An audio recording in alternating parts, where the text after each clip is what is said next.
On This Week in Murder. A devoted wife and mother vanishes from her sister's home on a quiet Monday afternoon, leaving only a crying infant and a cold trail. For 35 years, her killer wasn't just a mystery, he was a ghost. Through 3 decades of silence, a registered sex offender managed to shed his past, build a new life in the desert shadows, and hide in plain sight with the help of his own flesh and blood. We cover a Hail Mary DNA gamble, a sister's alleged betrayal, and the moment a suburban neighbor's mask finally slipped to reveal the face of a predator. From the Placer County cold case files to SWAT takedown in Arizona, this is the story of Cindy Wanner and the arrest of James Lawhead Jr. on This Week in Murder. It's 1980 in Sacramento, California.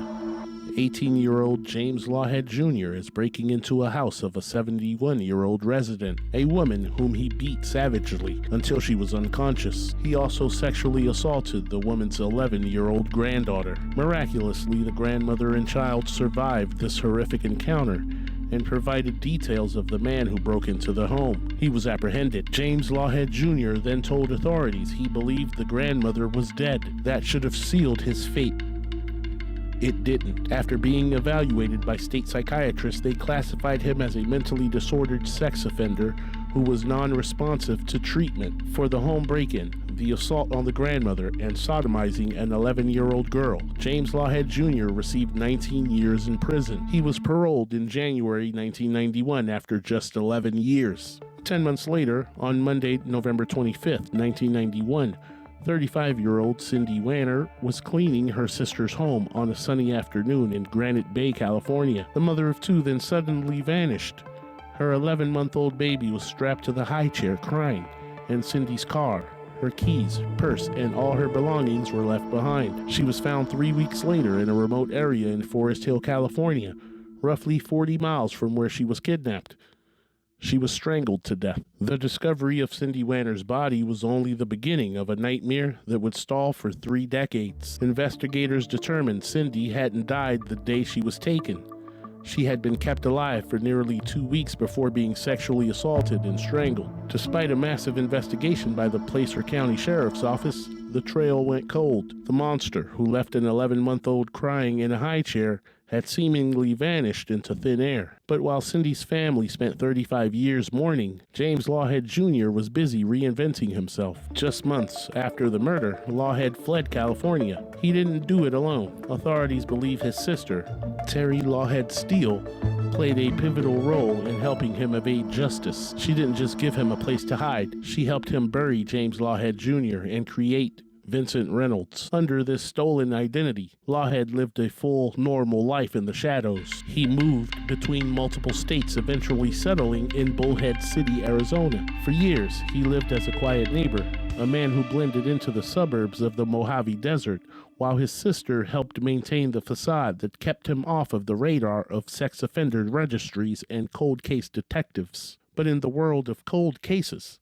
time is no longer a shield. It's a countdown.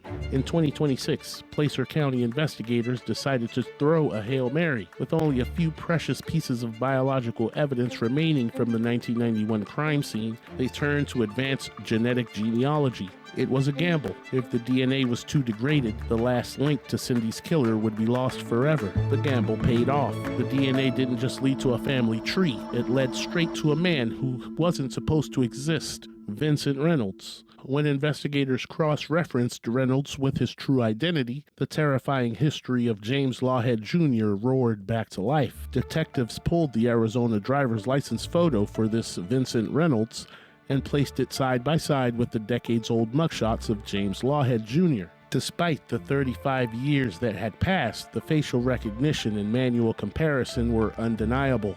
The bone structure, the eyes, it was him.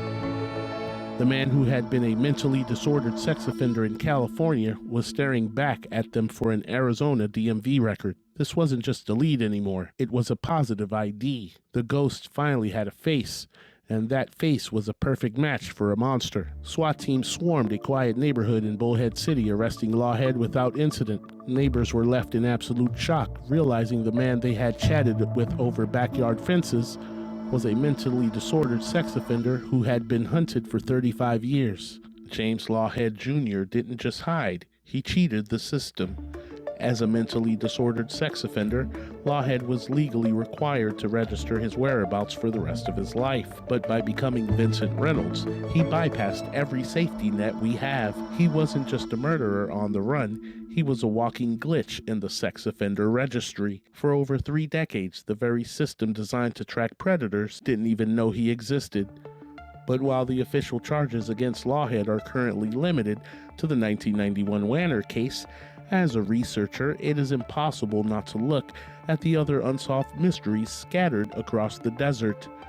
Back in 2003, the remains of Millie Ray Ruth Doster, a Las Vegas native, discovered in a remote stretch of brush near Catherine Mine Road. Now, if you look at the geography, Catherine Mine Road sits right on the northern edge of Bullhead City. We know Lawhead was eventually captured in Bullhead City, and we know his sister, Terry Lawhead Steele, allegedly helped him maintain his false identity in that area for years.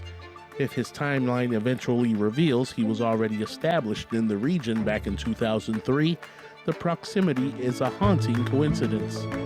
Whether his path actually crossed with Millie Ray's is a question that remains unanswered for now. But when a predator with Lawhead's history is found hiding out just minutes from an untouched cold case, the theory has to be explored. How many other secrets are buried in those desert sands? As Lawhead awaits extradition back to California to face charges of murder, kidnapping, and rape, the investigation into his sister continues as well.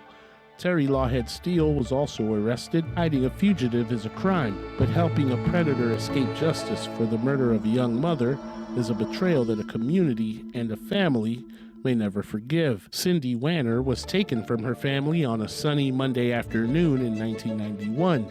It took 35 years, a dedicated cold case team, and the miracle of modern science to prove that no matter how deep you bury your name, the truth always uncovers itself.